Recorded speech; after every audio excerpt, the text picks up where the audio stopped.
Je sais par toi, je triompherai, j'atteindrai mes objectifs. Oui, par toi, j'aurai la victoire. Quelles que soient les oppositions, tu es ma force, mon bouclier. Oui, je sais, je suis plus que vainqueur. Sois loué au siècle des siècles. Et nous bénissons Dieu pour l'orateur qu'il a utilisé.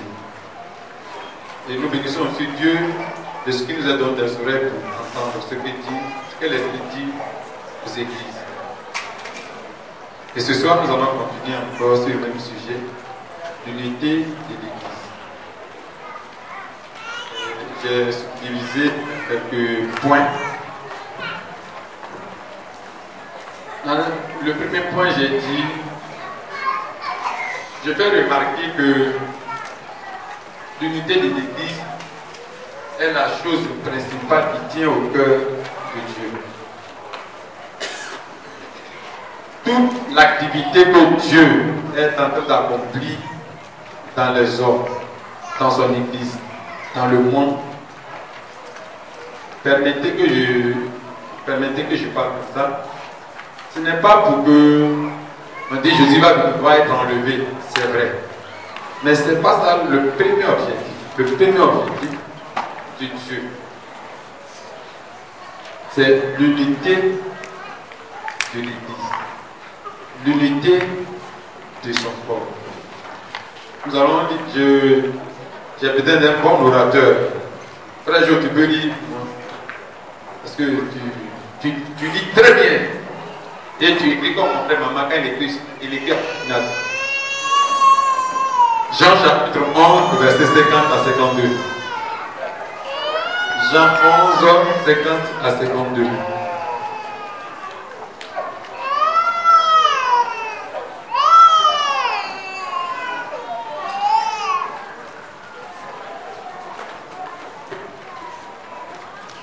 Jean chapitre 11 rapporte le témoignage des Juifs.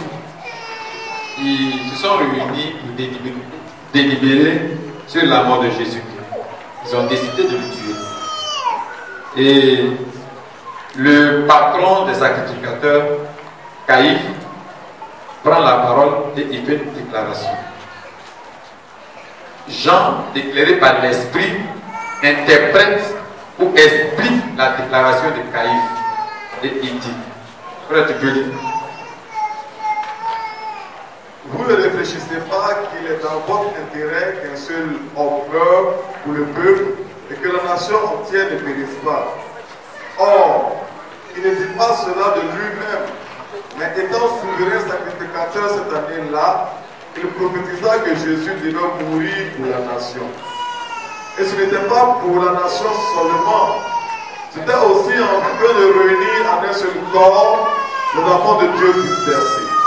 Amen.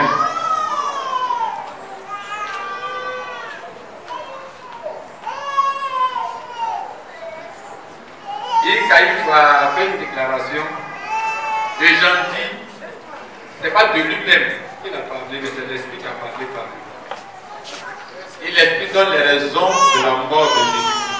Caïphe, pour lui, Jésus devait mourir pour ne pas que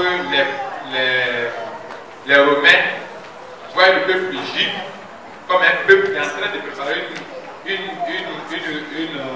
révolte. Donc il fallait tuer Jésus pour l'aider. Mais l'Esprit dit que c'est vrai que Jésus est mort pour sauver le peuple juif. Peut-être de cette mort. Mais il dit encore mieux, il est mort pour constituer des enfants de Dieu éparpillés. Mais ces enfants de Dieu qui sont éparpillés, il va les réunir en un seul corps. Donc le but principal, c'est de rassembler tous les enfants de Dieu en un seul corps. Ça veut donc dire qu'il y a deux activités qui vont se faire. La première activité va constituer à faire des enfants, à faire naître à Dieu des enfants. Donc à constituer des enfants de Dieu. Ça, c'est la première activité. Et c'est ça qui nous permet de nous convertir. Quand tu es converti, tu es enfant de Dieu. Maintenant, parmi les convertis, il va faire une autre activité. Et cette nouvelle activité aura pour objectif de réunir les enfants de Dieu, de faire une unité dans le peuple de Dieu. Et c'est cette unité qui est la raison pour laquelle nous sommes là. C'est cette unité que nous voulons, c'est à cette unité que nous voulons participer.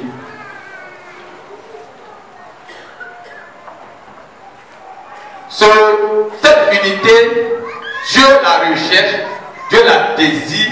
Pourquoi?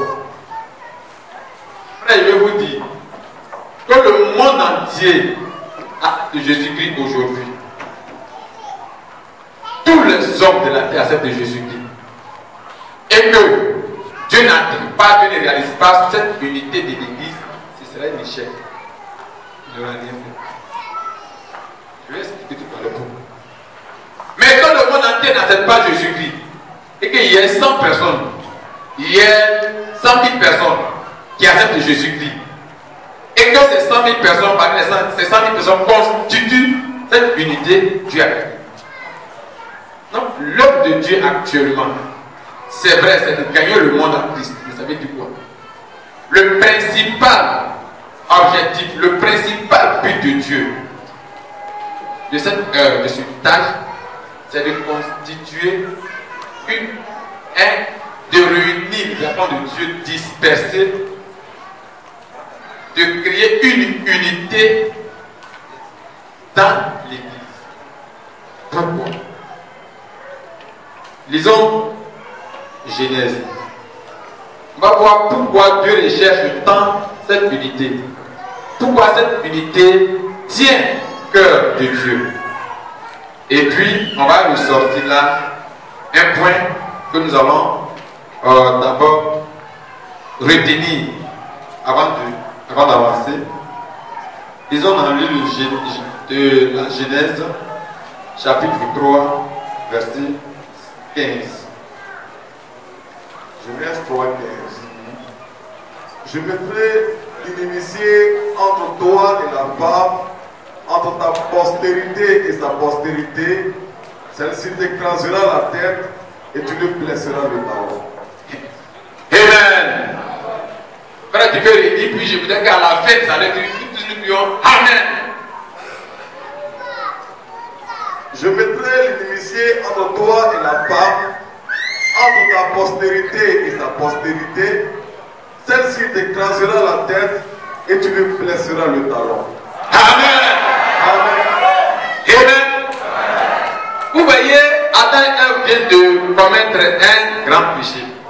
Bon, est-ce qu'il a petit péché? Il vient de commettre un péché. Et puis le premier, et il déchoua l'humanité de sa gloire, de la présence de Dieu. Satan donc était en train de se réjouir parce qu'il venait de poursuivre le programme de Dieu.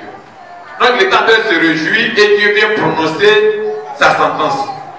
Et puis Dieu fait une déclaration, frère.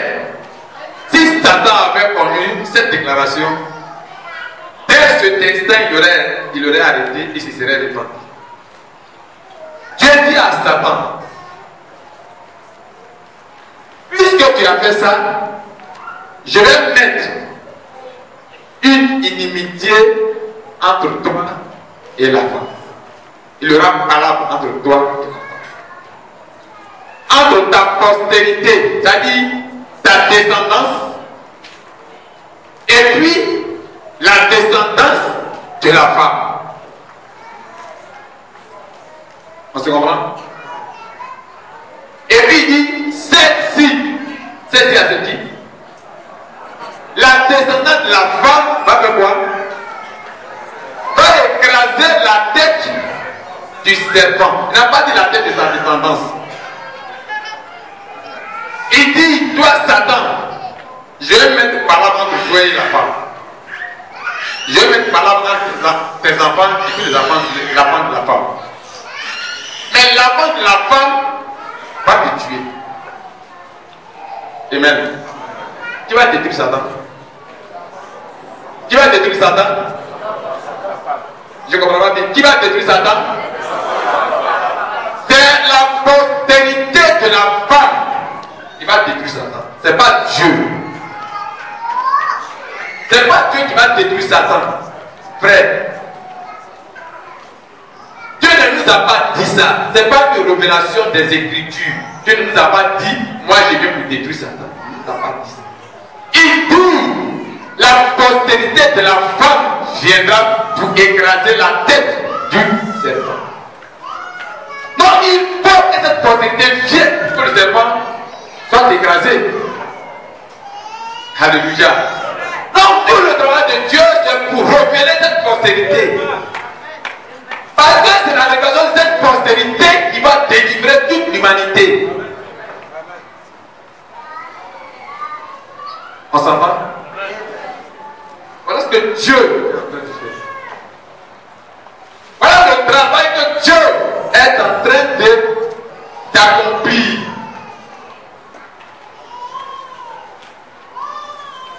Amen.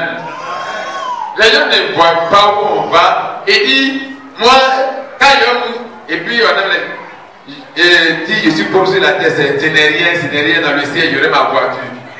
Je disais un jour à quelqu'un, mon frère, ça c'est un message. Des Africains, et ce message-là, ce n'est pas le message du royaume de Dieu, frère.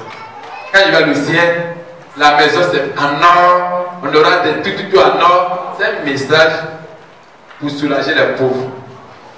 En fait, un petit, les Arabes, un petit qui a une voiture où il y a un diamant, fait en diamant.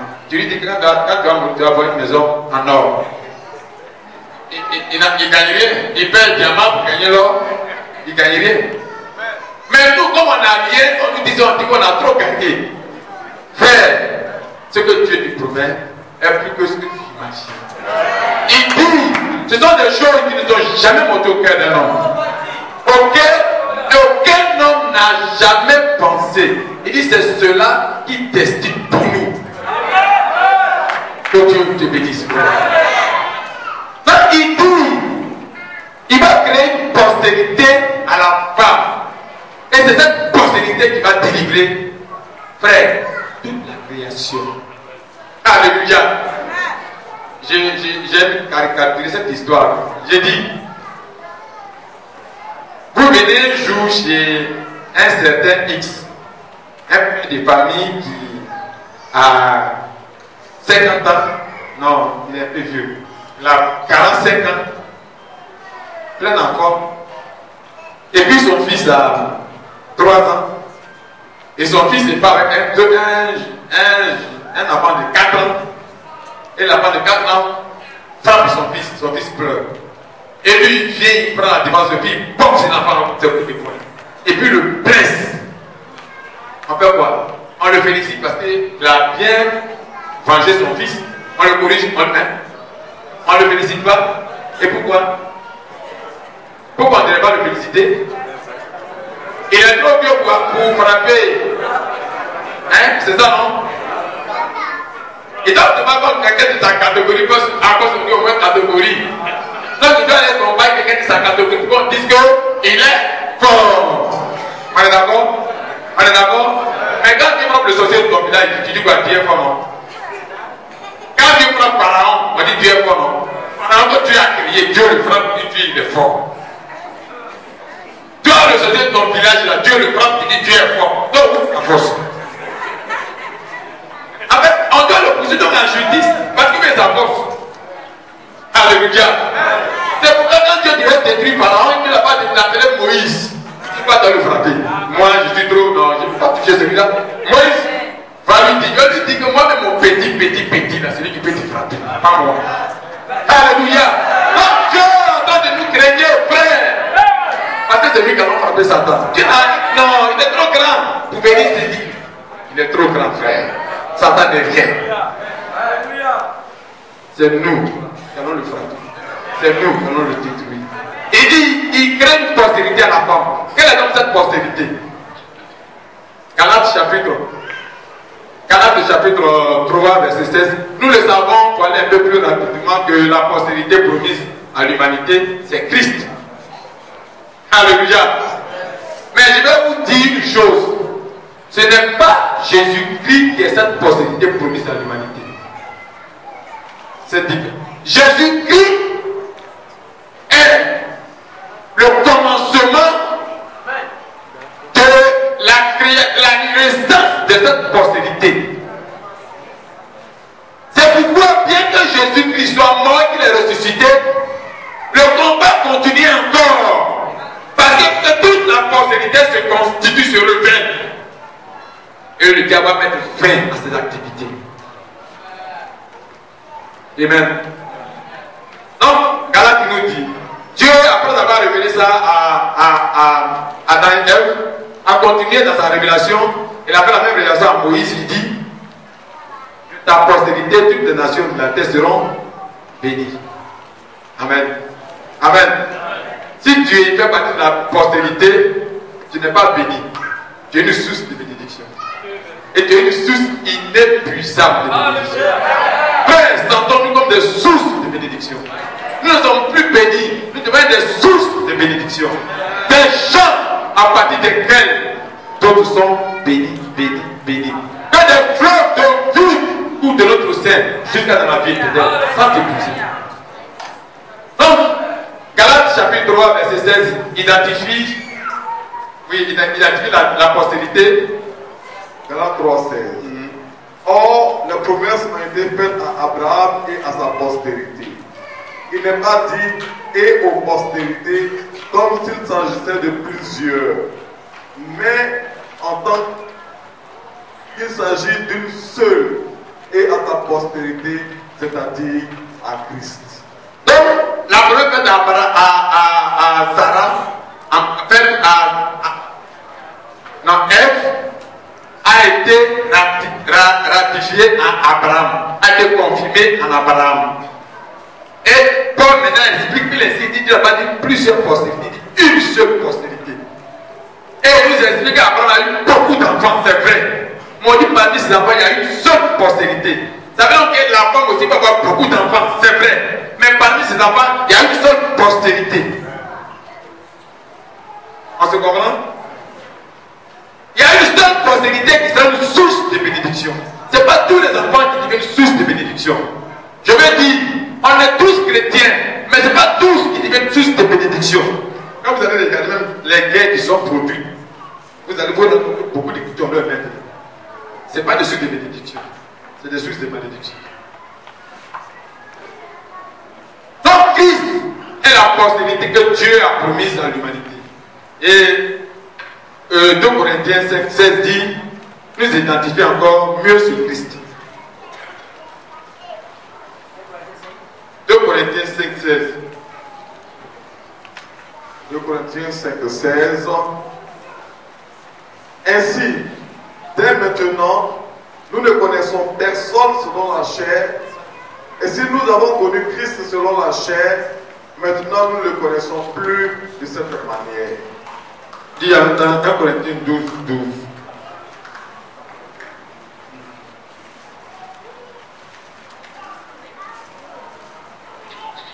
Corinthiens 12, 12. Car, comme le corps est un et a plusieurs membres, et comme tous les membres du corps, malgré leur nombre, ne forment qu'un seul corps, ainsi en est-il de Christ. Il dit que le Christ est un ensemble de membres. Que le Christ, il s'est présenté à un moment donné comme un homme, Jésus. Donc, à ce moment, quand on disait Christ, on parlait de Jésus. Il dit, mais maintenant, le Christ s'est présenté de la même manière. Quand on parle aujourd'hui de Christ, on ne parle plus de l'individu Jésus. On parle de plusieurs membres que Dieu est en train de constituer, que Dieu est en train de mettre ensemble. C'est de là que vient la pensée de cette unité qui est en train de se construire. Est-ce que tu fais partie de ce corps? Est-ce que tu fais partie de cette unité?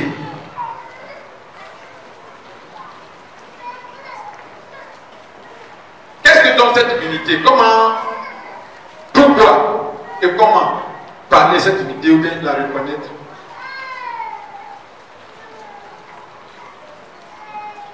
Quelle est donc cette unité?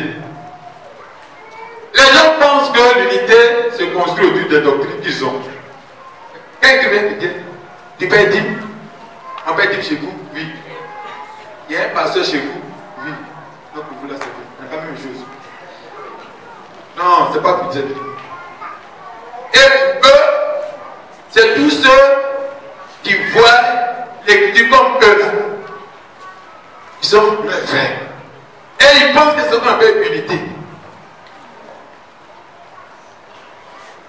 Quand tu veux dire, tu n'es plus leur frère.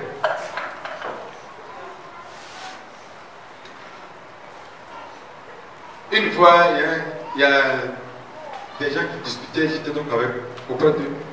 Et puis il dit, mais pourquoi vous dites que qu'on fait un pasteur cette domination? Il dit oui, c'est un collègue ancien qui dirige. Un pasteur dirige cette domination. Je suis d'accord avec vous.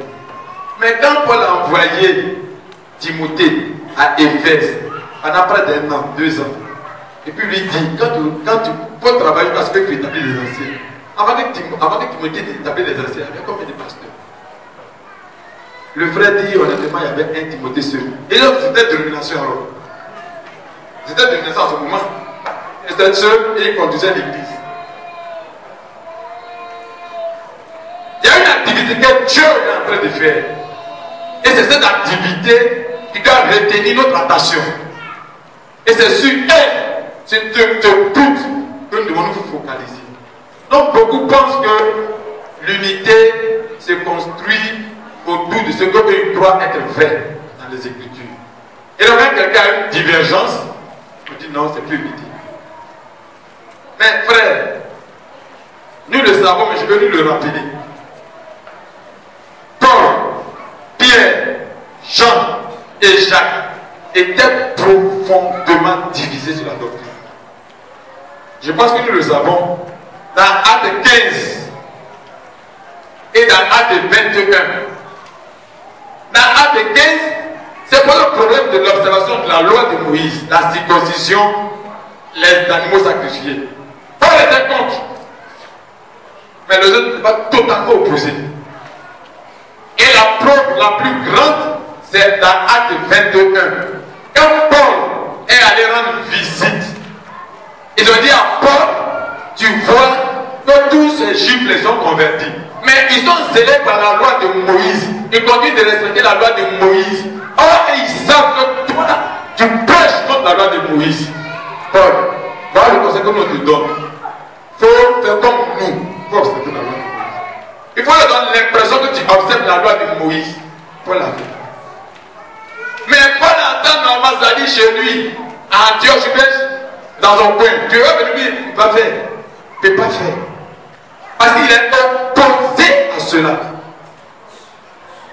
Et Paul même dit, quand Jacques avait une grande influence, j'ai envie de dire, c'est moi qui pense, hein, peut-être un peu négatif. Au point que quand Pierre est venu à Antioche, il était libre, dans Galates chapitre 2, à partir du verset 11, et il observait dans toute la liberté la fraternité chrétienne. Mais quand il a vu les gens de chez Jacques, c'est-à-dire peut-être les partisans de la pensée de Jacques, on dit même le grand Pierre a eu peur et il s'est éclipsé. Le grand Pierre s'est éclipsé et Paul l'a repris devant tout le monde. C'est ce Pierre qui après dans 2 Pierre 3 verset 15 prend la parole pour dire Paul a eu une grande connaissance des Écritures. Il a une grande sagesse au point que quelquefois les gens qui ne comprennent pas bien tordent le sens. Quelle fraternité, quelle unité, quel amour. Attends, quelqu'un qui vient de m'humilier devant les gens, qui vient de me traiter, il regarde comment il a écrit sur Pierre. Non, ce n'est pas vraiment parler, hein. Il met ça dans le livre pour que ça. Jusqu'aujourd'hui, 21 ans après, c'est retenu. Entre nous, c'est comme ici, il casse le nom de Pierre totalement. Et puis Pierre se lève. Il sait que Pierre, Paul a écrit sur lui d'une mauvaise manière. Et puis lui se lève, il écrit sur. Il sait que Paul a écrit sur lui d'une mauvaise manière. Et il se lève, il écrit sur ce Paul d'une bonne manière. Quelle unité! Non, l'unité n'est pas autour d'une doctrine. Pour dire, il faut qu'on parle de la même manière pour dire qu'on est unis. C'est pas ça. l'unité n'est pas partie autour des biens matériels. Les gens, ils ont dit dans Actes chapitre 4, verset 32 à 36, ils ont dit, et tous, personne ne disait que c'était pour lui, et on mettait tout ensemble. On a dit, oui, vous savez, c'est ça qu'a cru le communisme. Le communiste a dit, on met tout, il dit que c'est pour lui-même. C'est pour l'uniformisme, c'est pour. Mais ce n'est pas une unité. C'est pas ce que Dieu veut. Je vais dire, le but de Dieu, ce n'est pas que un frère, il a un. Et nous tous on dit c'est pour lui, puis on vient, et puis on dit, et il ne m'a pas assisté, il est méchant, il est mauvais. Pourquoi? Attends, c'est moi qui suis la norme de Dieu. C'est qu'on m'assiste que c'est de Dieu. Non, l'unité n'est pas autour du partage des biens. Mais le partage des biens est l'une des manifestations de l'unité. Et comment on appelle, l'unité de la compréhension est l'une des manifestations de l'unité. C'est pas quelque chose qu'on cherche, mais c'est quelque chose qui découle de la vie. Non, si c'est Dieu ne fait pas l'unité c'est donc pourquoi. On va lire deux passages. On va expliquer et qu'on va voir. Dans Actes chapitre 4, verset 32, verset 36. Actes 4, 32 et 36. Actes 4, 32 à 36. La multitude de ceux qui avaient cru n'était qu'un cœur et qu'une âme. Nul ne disait que ces biens lui appartiennent en propre, mais tout était commun entre eux. Les apôtres rendaient avec beaucoup de force témoignage de la résurrection du Seigneur Jésus, et une grande grâce reposait sur eux tous. Car il n'y avait parmi eux aucun indigent. Tous ceux qui possédaient des champs ou des maisons les vendaient, apportaient le prix de ce qu'ils avaient vendu et le déposaient aux pieds des apôtres, et l'on faisait des distributions à chacun selon qu'il en avait besoin. Amen. Pourquoi nul ne disait que ces biens lui appartenaient en propre? Pourquoi? Pourquoi? Parce qu'il est dit dedans qu'ils étaient un seul cœur et qu'ils étaient une seule âme. Ils étaient un seul cœur, ils étaient une seule âme. Donc, ce qu'ils faisaient n'était que l'expression de la vie qui était à l'intérieur d'eux. Ce n'était pas une éducation qu'on leur apportait. L'église aujourd'hui est un centre d'éducation. L'église n'est pas un centre d'éducation. L'église, c'est un lieu de communication de la vie de Dieu. Et c'est la vie de Dieu, frères et sœurs, qui produit ce qu'il y a après. Je disais, il y a un frère qui discutait, on parlait de comment la femme doit s'habiller, comment l'homme doit s'habiller. Mais attends, vous prenez le temps pour parler habillement de la femme et l'homme, lui il habille comment? Pourquoi la Bible s'intéresse aux femmes, pas aux hommes? Et puis il a dit, si le Dieu de la vérité en toi, il va même aller jusqu'à te montrer comment tu dois t'habiller. Il y a des choses qui ne sont pas des débats. Il y a des choses qui sont des vies que Dieu est en train de mettre dans tes études. Parce que si cette vie n'est pas en toi, frère, on va pas de l'éducation. Ton apparence sera correcte. Mais au-dedans de toi, tu seras un tombeau blanchi. Il y a une dame, elle, on lui disait, chez eux, on ne peut pas partir. Elle dit, moi, il va tomber. Elle avait tous ses études en Europe. Elle dit, non, elle avait toujours des explications pour ça. Aujourd'hui. Et puis maintenant, elle dit, je vais aller à Gagné. Elle a porté un jean et puis la mis en jacket. En haut, la mis ceinture. Elle a plus de la quarantaine. Mais quand ça s'habille, tu peux, elle ressemble à une fille de 20 ans, 25 ans. Donc elle est passée, puis il y a un jeune qui dit pisse, pisse. Maman, pisse. Il dit, elle dit, qu'est-ce que c'est de c'est moi. Il dit, oui, pendant toute ta plongée. Elle dit, tu as raison, mon fils. C'est pas que j'ai porté pendant un temps que tu fais ça. Qu'elle arrive dans les pantalons, tout ce qui est pantalon est enlevé. Il dit, pourquoi t'enlèves? Elle dit, non, mais là, tu m'en parlais moi-même. Dieu s'est corrigé. Dieu s'est parti. Quel est le père à la rentrée des classes à qui on va faire des exhortations pour inscrire ses enfants à l'école? Joe. Mais donc, tes propres enfants, les aider, c'est naturel. Quel est le frère biologique qui travaille et qui met en oubli l'assistance de ses frères biologiques? En Afrique ici, ça n'existait pas. Quand tu fais dans la nouvelle, c'est un scandale. Tu es sorcier. Ça veut donc dire l'amour lui-même est naturel. C'est censé dans aucune université. C'est la vie de Dieu.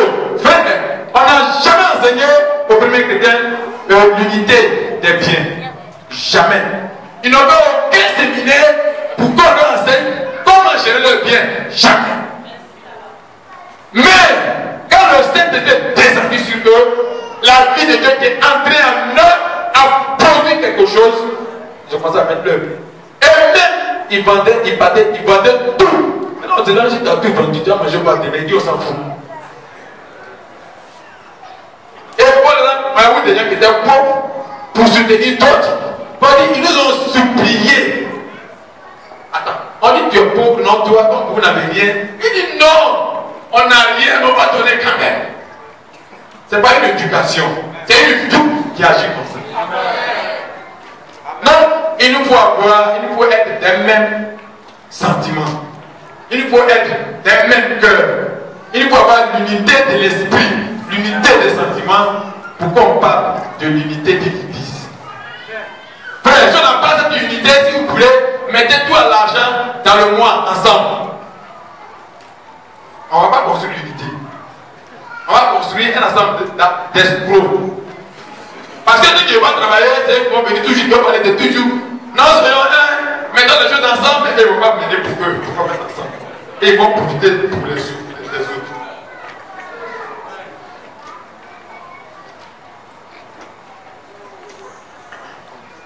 Comment je peux savoir que je suis en unité avec mon frère? Parce que les sentiments aussi, quelquefois, on nous blague. Comment je peux savoir? On va donner, comme on a beaucoup à dire, on va donner des indices, on va continuer, et dans la suite, au fur et à mesure, on va revenir sur certains aspects. Lisons dans Éphésiens chapitre 4, verset 1 à 3. Éphésiens chapitre 4, verset 1 à 3.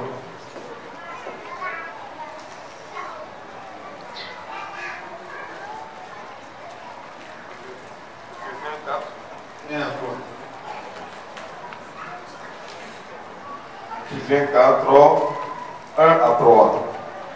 Je vous exhorte donc, moi le prisonnier dans le Seigneur, à marcher d'une manière digne de la vocation qui vous a été adressée, en toute humilité et douceur, avec patience, en supportant les uns, vous supportant les uns les autres avec charité, vous efforçant de conserver l'unité de l'esprit par le lien de la paix. Amen.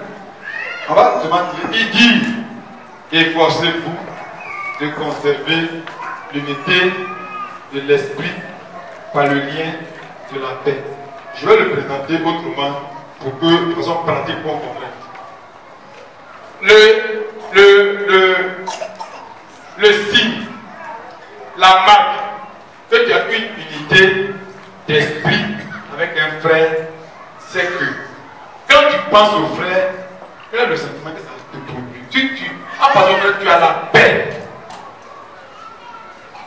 C'est que ce frère est tout à fait en unité. Mais dès qu'on parle d'un frère, dès qu'on parle d'une soeur, tu as le sentiment d'aigreur. Tu es énervé, ça veut dire que tu n'as aucune unité d'esprit avec ce frère.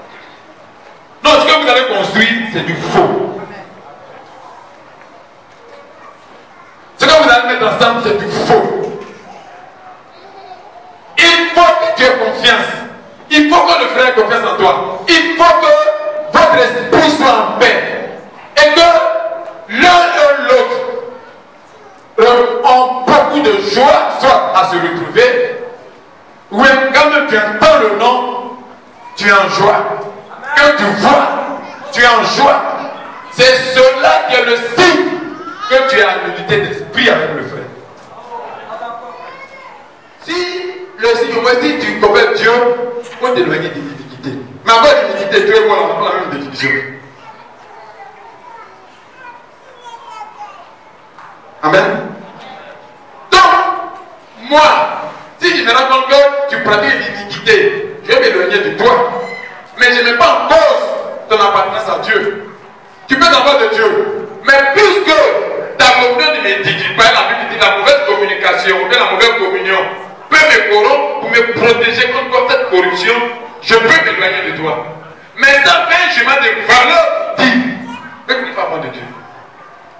Quand nous, combien de fois on ne dit pas, comme une enfant de Dieu, et puis enfant de Dieu.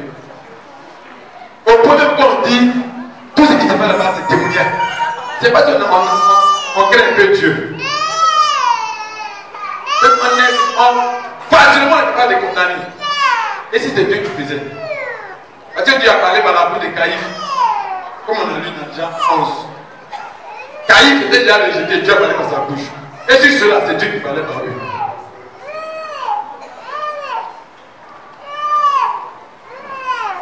Notre unité est en train de se construire par l'intérieur. Et le signe que nous avons entre nous, c'est cette paix que nous ressentons en présence de nos frères, en présence de nos sœurs. Si tu n'as pas cette paix, à l'égard de tout comme se dit chrétien, tu as un problème. Il faut corriger ta communion avec le Seigneur. Parce que le Seigneur qui te supporte, tu n'es pas encore parfait. Il te supporte, il t'appelle saint. Pourtant, tu n'es pas parfait. C'est parce qu'il a une grande communion avec le Père. Il est capable de te voir comme le Père te voit. Malgré toi, ton imperfection. Et c'est comme ça que Dieu veut que nous aussi on réagisse. On ne doit pas évaluer les gens en fonction de nous. Là où nous on est fort, tout le monde est mauvais. Tout le monde, tous ceux qui sont forts là-bas, vraiment ils sont rien. Et là où on est faible, tout le monde est faible comme nous.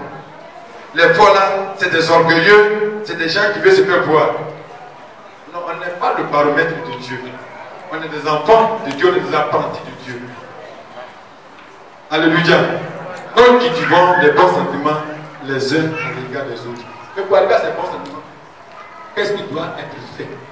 C'est pourquoi j'ai dit, cette unité-là, c'est où on doit se retrouver. Où on va, où Dieu unit les gens. C'est dans quel endroit il nous appelle pour nous unir. Luc nous raconte une histoire dans Luc 17, verset 20 au verset 27. Bon. Je vais aller très rapidement. Luc 17, 20 à 27. Les pharisiens demandèrent à Jésus quand viendrait le royaume de Dieu. Il leur répondit, le royaume de Dieu ne vient pas de manière à frapper les regards. On ne dira point qu'il est ici ou il est là, car voici le royaume de Dieu est au milieu de vous. Et il dit aux disciples, des jours viendront où vous désirerez voir l'un des jours du Fils de l'homme et vous ne le verrez point. On vous dira, il est ici, il est là, n'y allez pas, ne courez pas après. Car comme l'éclair resplendit et brille d'une extrémité du ciel à l'autre, ainsi sera le Fils de l'homme en son jour. Mais il faut auparavant qu'il souffre beaucoup et qu'il soit rejeté par cette génération. Ce qui arrivera du temps de Noé arrivera de même au jour du Fils de l'homme. Les hommes mangeaient, buvaient, se mariaient et mariaient leurs enfants, jusqu'au jour où Noé entra dans l'âge, le demi-jubain, et les vit tous périr. Verset 33. Verset 33. Celui qui cherchera à sauver sa vie la perdra, et celui qui la perdra la retrouvera. Je vous le dis, en cette nuit-là, de deux personnes qui seront dans un même lit, l'une sera prise et l'autre laissée. De deux femmes qui moudront ensemble, l'une sera prise et l'autre laissée. Deux hommes qui seront dans un champ, l'un sera pris et l'autre laissé. Les disciples lui dirent, où sera ce Seigneur? Il répondit, où sera le corps? Là s'assembleront les ailes. Amen.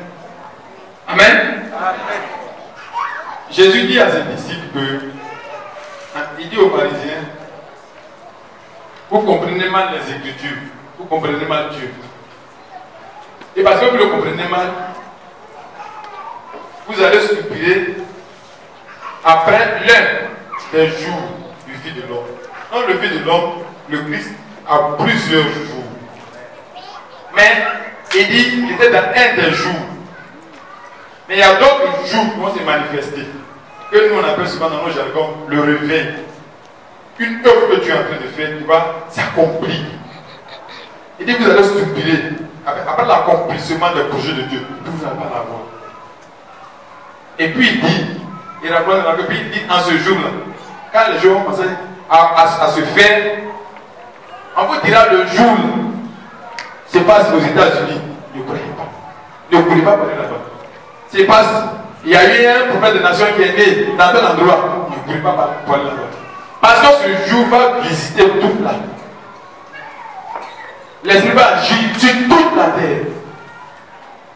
Et pendant ce moment-là, de deux femmes qui étaient en train de mourir, une sera prise, l'autre sera laissée. Et il continue, il continue, il continue. Et nous avions dit que ça avait dit que Jésus prend beaucoup. On est dans l'avion, et puis le pilote chrétien est enlevé, et le reste, et puis il y a un clash. Et tout le monde meurt. Mais les disciples n'ont pas fait comme nous pour interpréter les autres Jésus. Cette histoire-là, il va nous prendre c'est où enfin. Où est-ce que ça sera? On va la c'est où? Et Jésus dit, c'est là où est le mort que les aigles vont se rassembler. Ça veut donc dire, les aigles de Dieu, ceux qui sont convoqués pour l'unité du corps, ceux qui commencent à entendre ce message, ceux dont le cœur commence à être bougé pour ce message les convoque dans la mort de Christ. Ce message les introduit dans la mort de Christ. Ce message n'introduit personne dans la gloire que les hommes ont aujourd'hui. C'est pas vrai. Ce message ne permet à personne de dominer sur la foi des autres. Ce message ne permet à personne d'imposer sa doctrine aux autres. Ce message ne permet à personne d'empêcher les autres de dire ce qu'ils ont à dire. Ce message est pour établir la seule gloire de Dieu et amener tout cœur captif à l'obéissance de Christ. Ça ne me plaît pas, je ne suis pas d'accord. Je ne suis pas Christ. Peut-être que je ne suis pas d'accord, mais peut-être que Dieu est d'accord avec ça. Je laisse passer. Non, le message est pour nous conduire dans la mort. Donc, l'unité va se construire dans la mort de Christ. Ça, c'est vrai. Mais comment ça se construit dans la mort de Christ? Et c'est sur ça que on va, Dieu nous aidant, terminer. On n'a pas assez de temps. D'accord? Je pense que j'ai fait l'effort pour qu'à 17h, je puisse arrêter. Alléluia. Comment Dieu construit cette unité dans la mort de Christ? Comment Dieu unit ses enfants dans la mort de Christ? Comment Dieu se sert de la mort de Christ pour accomplir l'unité de l'Église? Si tu n'as pas compris la mort de Christ, ça veut dire que tu es déjà en dehors de ce que Dieu a fait. Frère, si le frère qui nous a entretenu ce matin a dit que Dieu dit, hein, le Fils dit, parce que tu m'aimes, tu me montres ce que tu es en train de faire, ce que tu fais, pour que moi, là, je fasse comme toi. Non, il y a une mort dont Christ a souffert. Et cette mort, frère, Christ a le devoir, la responsabilité de nous instruire sur cette mort. Nous avons le devoir et la responsabilité de recevoir l'instruction de Christ et de l'appliquer. Donc, si tu ignores cette instruction, tu es en dehors du grand projet de Dieu. Tu es dans le petit projet qui est des enfants de Christ, de Dieu. Tu es enfant de Dieu. Mais dans l'unité, la construction de l'unité du corps, tu es en dehors de ce programme. On s'écoute. Que Dieu nous aide. Que Dieu nous aide. Que Dieu nous aide. Parce que pour avoir suivi Christ a eu la plus grande gloire. Et personne n'est atteint cette gloire sans participer à la mort de Christ. Et c'est pas Paul dit. Si nous avons été conformes à sa mort, attends, quand on parle de conformité, est-ce qu'il y a des critères d'appréciation? C'est pas lui qui détermine cette mort. La Bible nous donne des critères d'appréciation à partir desquels tu dois savoir que la mort de Christ a été achevée. Paul dit, c'est pas que j'ai encore atteint la perfection, mais la paix, il a dit, j'ai mené le combat et j'ai remporté et j'ai atteint mon but. Or Jésus a dit, j'ai achevé l'œuvre que tu m'as donné. Paul dit, j'ai achevé. Paul lui l'a dit. Il connaissait quoi? C'est qu'il savait de quoi il parlait. Il connaissait les critères. Il savait qu'à cet endroit, il a fini. À l'autre endroit, il a fini. Il n'était pas un aventurier, frère. En Christ, on n'est pas des aventuriers. On doit savoir d'où on vient, où on va, et comment on va, et avec qui on va. Que Dieu nous bénisse. Donc, on va aller dans Psaume 137. Nous reçus rapidement comment se construit l'unité. Donc, on va parler de Psaume 137. Psaume 137. Et puis, Dieu nous aidant, on va arrêter ce Sur les bords des fleuves de Babylone, nous étions assis et nous pleurions en nous souvenant de Sion. Au sol de la contrée, nous avions suspendu notre âme. Là, nos vainqueurs nous demandaient des chants et nos oppresseurs de la joie. Chantez-nous quelques-uns des cantiques de Sion. Comment chanterions-nous les cantiques de l'Éternel sur une terre étrangère? Si je t'oublie, Jérusalem, que ma droite m'oublie, que ma langue s'attache à mon palais, et si je ne me souviens pas, et si je ne me souviens de toi, si je ne fais de Jérusalem le principal sujet de ma joie éternelle, souviens-toi des enfants de Dor, qui dans la journée de Jérusalem disait, rasez, rasez jusqu'à ses fondements. Fille de Babylone, la dévastée, heureux qui te rend l'appareil, le mal que tu nous as fait, heureux qui saisit les enfants et les écrase sur le rond. Amen. Que Dieu soit béni. Accordez-moi 5 minutes. Frère Jonathan, viens, viens m'accompagner. Je vais bien chanter ce cantique-là avec toi. Que ma langue s'attache à mon palais. Si je ne me souviens pas de toi, à Babylone, en terre étrangère, comment chanter?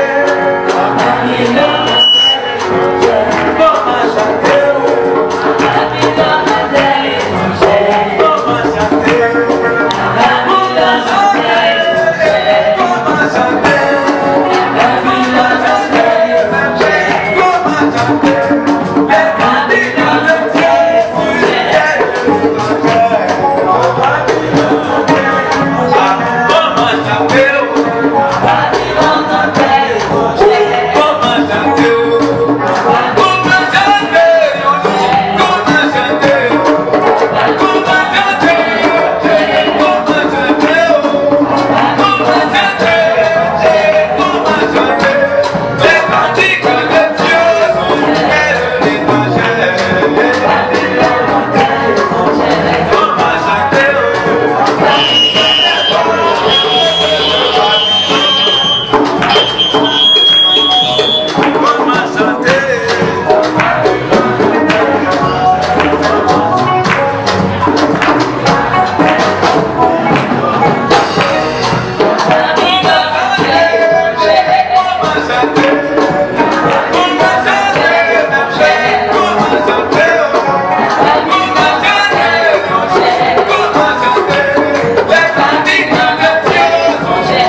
est assis, est pris d'abord en esclavage et il est assis au bord des fleuves de Babylone.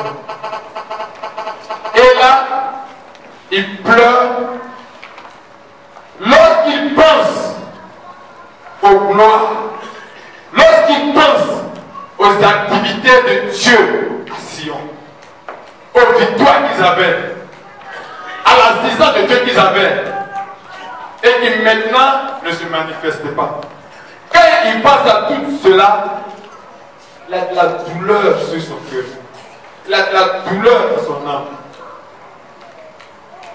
C'est une situation dans laquelle nous sommes aujourd'hui. Quand le frère prêchait ce matin, il dit quand l'unité est là, Dieu confirme. Et quand Dieu confirme, il y a des miracles, il y a de ceci, il y a de cela. Et nos cœurs soupirent après la vie de Dieu. Les prêtres disent, mais de Dieu ça, nos cœurs soupirent. On pense à ces choses et on soupire, on veut.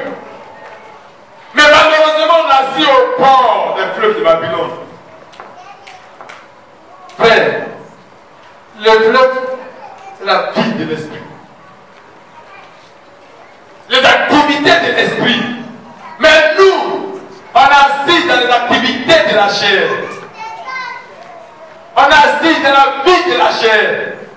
Mais en même temps, nous soupirons.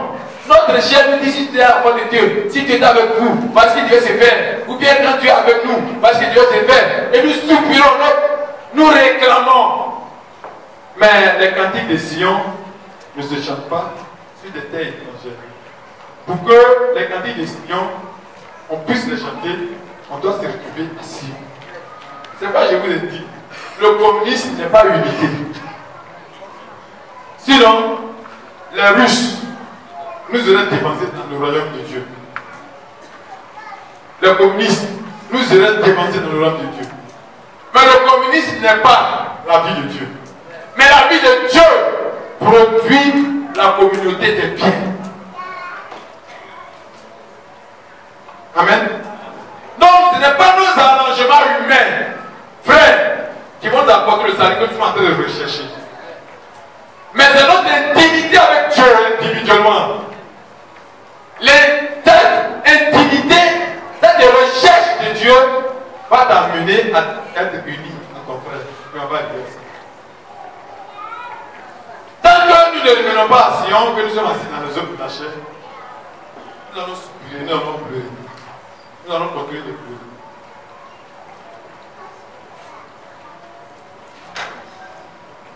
Paul dit qu'ils ont un culte qui a l'apparence de sagesse. C'est-à-dire dans l'extérieur, encore le verset est conforme à Dieu. Mais si on peut ouvrir le cœur des gens pour voir dans sa part que c'est une pourriture. La chair est subtile, frère. Rapidement, on peut lire Galates. Galates chapitre 5, verset, je crois, 19. 5, 19, rapidement.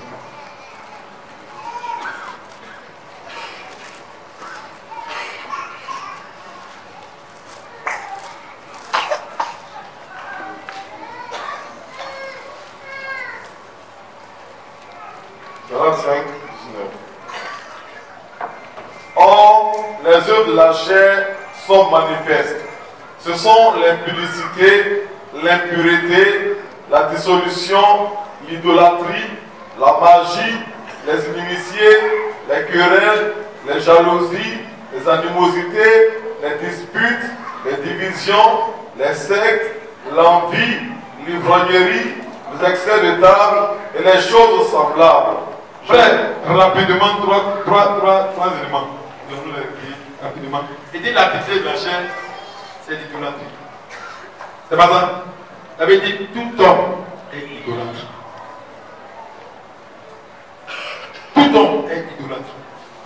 C'est pas ton père qui a ton voix qui est idolâtre. Ta mère qui est idolâtre. Et la base de l'amour de l'alliance, c'est une idolâtrie. Idolâtrie veut simplement dire mettre autre chose à la place de Dieu. C'est tout. Quand nous ne laissons pas notre vie être contrôlée à 100% par Dieu, on est idolâtre. Il y a des gens qui le sont de façon grossière et il y a des qui le sont de façon subtile. Il y a des qui le sont à 90% et il y a des qui le sont à 10%. Mais nous devons nous approcher de Dieu pour qu'il nous libère de nous-mêmes, pour qu'il nous libère des autres et pour qu'il nous libère de toute autre chose. Il dit l'activité de la chair, c'est la magie. C'est pas ça? Je vais le dire autrement. L'activité de la chair, c'est la sorcellerie. Ça veut dire tout homme est sorcier. On dit non, pendant qu'il nage, ma maman est sorcière, vous allez me tuer. Ça veut dire quoi?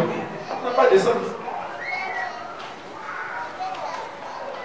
Parce que toi-même, quand tu n'obéis pas à Dieu, ou bien quand tu agis contrairement à Dieu, que tu détruis les gens qui doivent servir Dieu, tu les tues.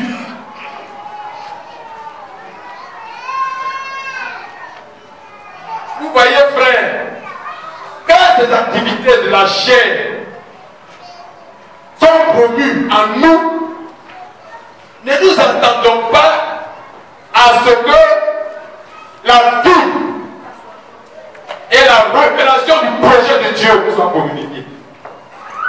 Ça vient obscurcir notre intelligence. Et ça nous empêche de saisir la pensée réelle de Dieu.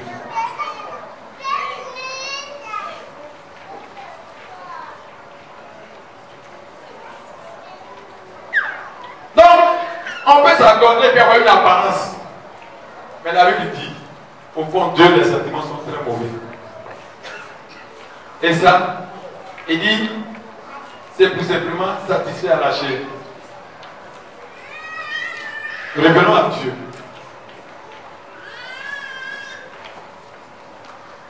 Revenons à Dieu. Les autres derniers passages pour le premier point. Lisons Romains chapitre 14, verset 17. Je vais faire ressortir notre élément de nous pleurions. Dieu va. Romains 14, 17. Car le royaume de Dieu, ce n'est pas le manger et le boire, mais la justice, la paix et la joie par le Saint-Esprit. Il dit le royaume de Dieu, c'est la joie. Le royaume de Dieu, c'est la paix. Le royaume de Dieu, c'est la justice. Amen. Ça veut dire, quand tu te mets trop à te plaindre des autres, tu es sorti du royaume. Parce que dans le royaume de Dieu, il n'y a pas de graissement dedans. Lisez bien, il dit, les filles du royaume dans Matthieu 8, verset 2, les filles seront jetées dans les ténèbres de Dior. Mais de Dior de où? C'est du Dior de dedans. Ils vont quitter le dedans pour aller au Dior. Et au Dior, dans les ténèbres de Dior, il dit c'est là qu'il y a les graissements dedans. C'est là qu'il y a les pleurs. Donc, quand tu graisses les dents, quand tu te plains, quand tu es au grognon, frère, tu es en train de manifester qu'à ce moment donné, tu es sorti du royaume. Dans le royaume, même on te dit, père, pardon, là, ils ne savent pas ce qu'ils font. Mais quand tu sors du royaume, tu dis, pour elle, temps pour temps, après, retour à l'envoyeur. C'est là qu'on dit, mais pourquoi? Pourquoi? Dans le royaume, si ton frère devait faire quelque chose et qu'il a mal fait, tu cours en équilibre, tu viens, tu fais ça, c'est-à-dire tu veux même personne doit le savoir. Tu viens, tu le fais, ça tu peux continuer. Ton enfant est en train de repasser, tu l'as laissé, puis ça a brûlé. Au lieu d'aller la paix pour dire tu vas t'en brûler, puis ça continue de brûler. Tu enlèves, puis tu veux qu'il range, non? Tu lâches, puis tu continues. Dans le royaume, chaque personne est la moitié de l'autre. Donc tu complètes ton frère. Ce qu'il devait faire, qu'il n'a pas pu faire parfaitement, fais-le. Et puis tu cours en militaire et continue. Mais en dehors du royaume, vous voyez ce qu'il a fait. Vous voyez, non, je vous avais dit non, blablabla. Tu es sorti du royaume. C'est là qu'il y a le graissement des dents et des pleurs. Et tant qu'on est là, on va soupirer. Unité, unité, unité. C'est comme si ça se décrète. Et on ne va jamais la voir. Donc on est au bord des fleuves de Babylone, on crie au Dieu de Dieu. Mais on ne peut pas les expérimenter. Parce que la vie de Babylone, la vie de la confusion, nous a pris en otage. Il faut retourner à Sion. Le deuxième point, je le dis avec dans le premier point. Le deuxième point, il peut constater effectivement, dit le verset 3, du verset 3 au verset 4. 3 à 4. Psaume 137. Là, nos vainqueurs nous demandaient des chants et nos oppresseurs de la joie. Chantez-nous quelques-uns des cantiques de Sion. Comment chanterions-nous les cantiques de l'Éternel sur une terre étrangère? Amen. Il montre que la vie de Dieu s'est arrêtée. La vie de Dieu s'est arrêtée. Et ce qu'il est conduit maintenant, la chair a devenu Dieu. Donc je le dis au premier pour dire, frère, apprenons, exerçons-nous. Paul a dit à Timothée, il y a deux passages que Paul a dit à Timothée qui m'effraient jusqu'au jour. Paul dit à Timothée, exerce-toi à la piété. Timothée était un grand évangéliste. Il ne sait pas. Paul, Timothée ne sait pas. Paul dit après à Timothée, je t'écris cette lettre afin que si je tarde, tu saches comment il faut se conduire dans la maison de Dieu, qui est l'appui et la colonne de la vérité. Attends. Le grand Timothée qui a fait avec toi 20 ans, peut-être 20 ans de ministère, il ne sait pas comment on marche dans la maison de Dieu. Si toi tu crois que tu mets comment marche dans la maison de Dieu, si toi tu penses que tu connais la règle des disciples dans la maison de Dieu, si toi tu penses que tu connais tout dans la maison de Dieu, tu es menteur. Voilà Timothée qui a fait plus de 20 ans de ministère avec Paul. Paul lui dit, en fait que toi tu continues d'apprendre comment on marche dans la maison de Dieu. C'est chaque jour qu'on apprend à marcher dans la maison de Dieu. Amen. Amen. Amen.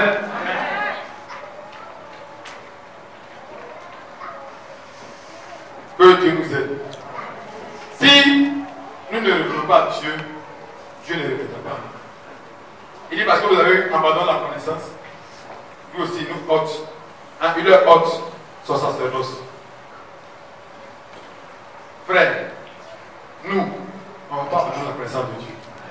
Nous, on n'abandonne pas de nous accrocher à Dieu. C'est pourquoi il continue de nous parler. Et c'est pourquoi il continue d'agir en nous. Mais je parle de cette manière pour vous encourager encore davantage. Pour dire, on était au CP2, on était en terminale, on est dans la période du bac, on a fait le bac, on va le passer. On sera admis pour aller dans une nouvelle expérience. Que Dieu nous bénisse. Le troisième point, c'est tout du verset 5 au verset 6. Si je t'oublie, Jérusalem, que ma droite m'oublie, que ma langue s'attache à mon palais, si je ne me souviens de toi, si je ne fais de Jérusalem le principal sujet de ma joie. Amen. Amen. Alléluia. Alléluia. Frère, vous le dire ça. Si je t'oublie, Jérusalem, que ma droite m'oublie, que ma langue s'attache à mon palais, si je ne me souviens de toi, si je ne fais de Jérusalem le principal sujet de ma joie. L'auteur dit deux choses. Il donne d'abord la cause de la crise ou bien de la captivité d'Israël. C'est la cause qui donne beaucoup sur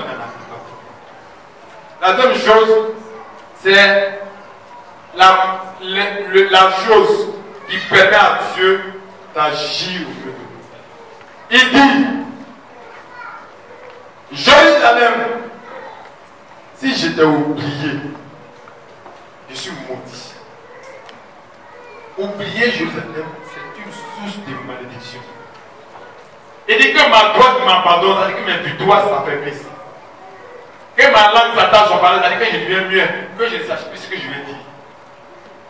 Abandonner Jérusalem est la source de la malédiction.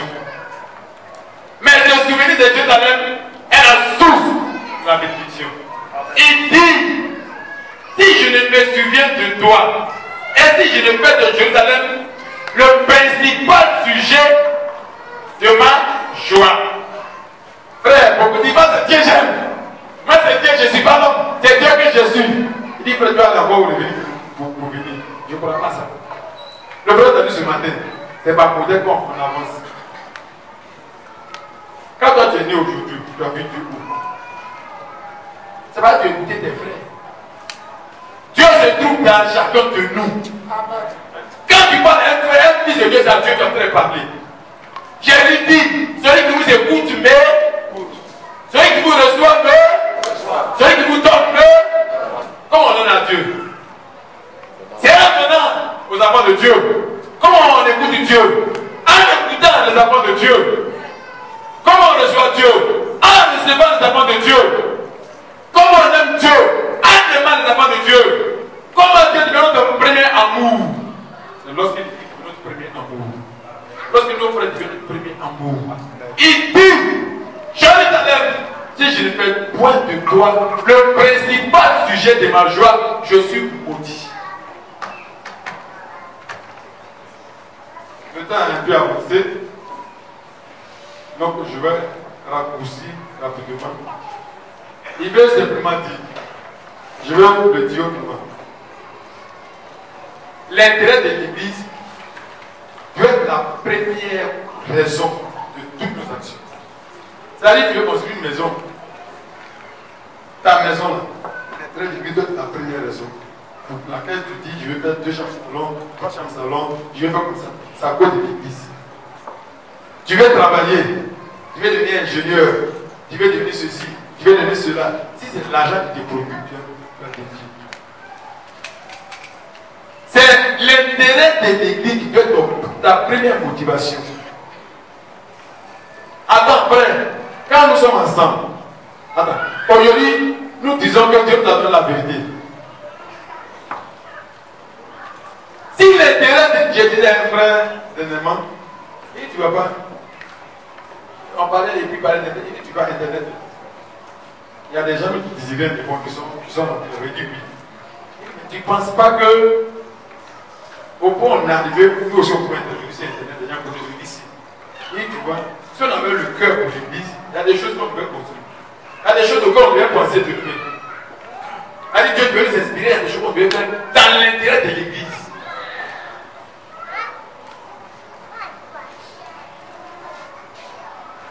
On doit poser des pas qui font avancer l'église dans la vie de Dieu. Ce sont des individus qui, eux, deviennent comme, j'ai envie de dire, des sources de bénédiction pour l'église. Qui deviennent des gens à qui l'église est bénie. Qui eux-mêmes renient leur propre existence dans l'intérêt de l'église. C'est ceux-là que Dieu est en train d'intégrer dans son corps pour qu'il fasse partie du corps de Christ. C'est à cette activité. J'ai discuté avec un frère. On parlait des pasteurs. Puis il dit non, pourquoi on appelle les pasteurs? Il dit pourquoi on l'appelle pas? Il dit mais Paul dit, lui, comment le Père dit, Paul aussi a dit qu'il a dépouillé des églises. Il n'a pas dit qu'il a dépouillé nos païens. Il dit mais lui, il a dépouillé des églises. Comment tu comprends ça aussi? Et je lui ai fait comprendre que dans l'un ou dans l'autre, Paul dit qu'il agit dans l'intérêt de l'église. C'est-à-dire qu'il a pris l'argent. Quand ça peut servir à faire avancer l'église, il a refusé quand ça peut détruire ce qu'il lui donne. Non, en cas de polémique inutile, je lui ai demandé, quand tu dis on ne paye pas là, je suis d'accord.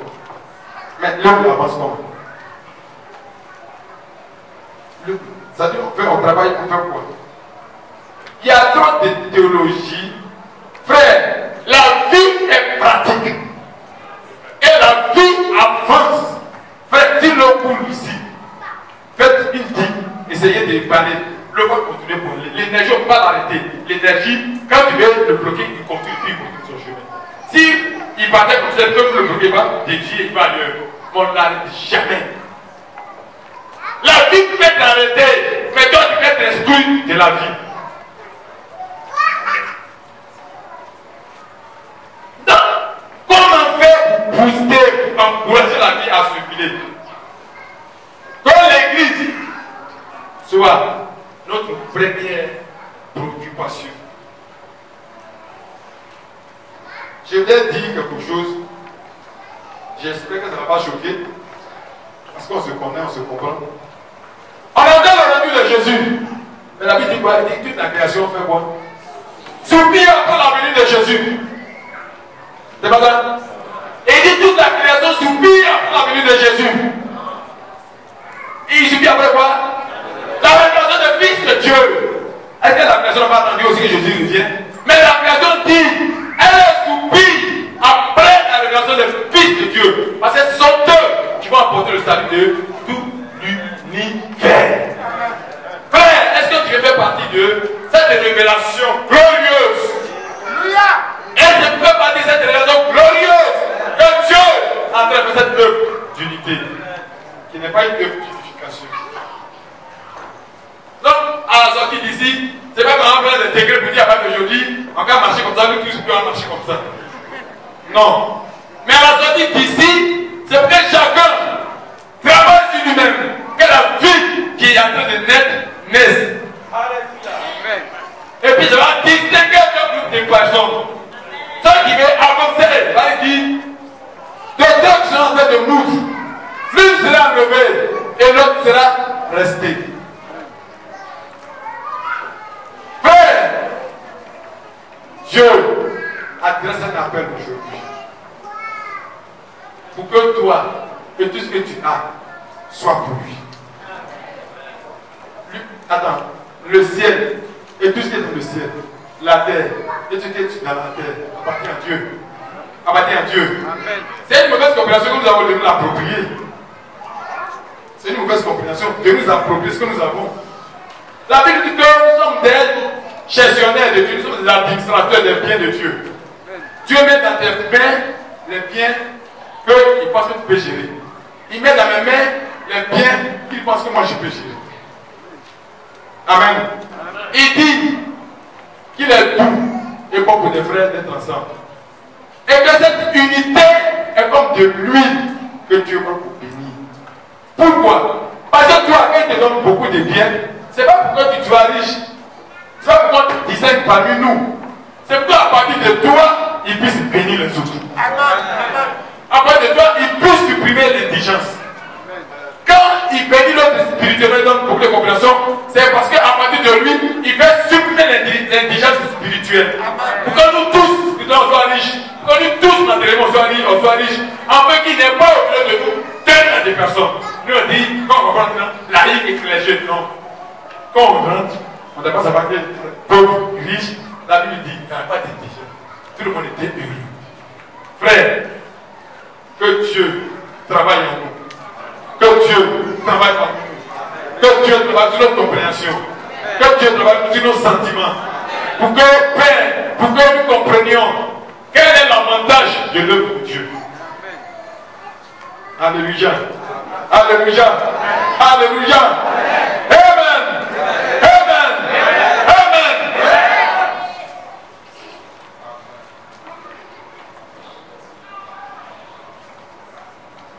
Que Dieu soit béni. Je voulais dire quelque chose, mais je vais le finir. Que Dieu soit béni. Que Dieu soit béni. Que nos cœurs entendent la voix du Seigneur. Et que Dieu parle à nos cœurs. Que Dieu dise ce que je n'ai pas pu dire. Que Dieu corrige ce que j'ai mal dit. Que Dieu retire ce qu'il ne m'a pas donné, que moi-même j'ai ajouté. Amen. Mais que chaque cœur reçoive ce que tu as dit. Que chaque esprit reçoive ce que tu as dit. Que chaque sentiment reçoive ce que tu as dit. Que la vie de Dieu soit produite en nous. Et qu'elle a sorti d'ici. Nos vies soient transformées. Que nos vies soient transformées. Que les chaînes de Babylone tombent. Que les chaînes de Babylone tombent. Que les chaînes de Babylone tombent. Que chacun retourne à Sion. Qu'il entende les cantiques de Sion. Que son âme chante les cantiques de Sion. Que son cœur chante les cantiques de Sion. Nous allons devenir ensemble. Et nous allons prier.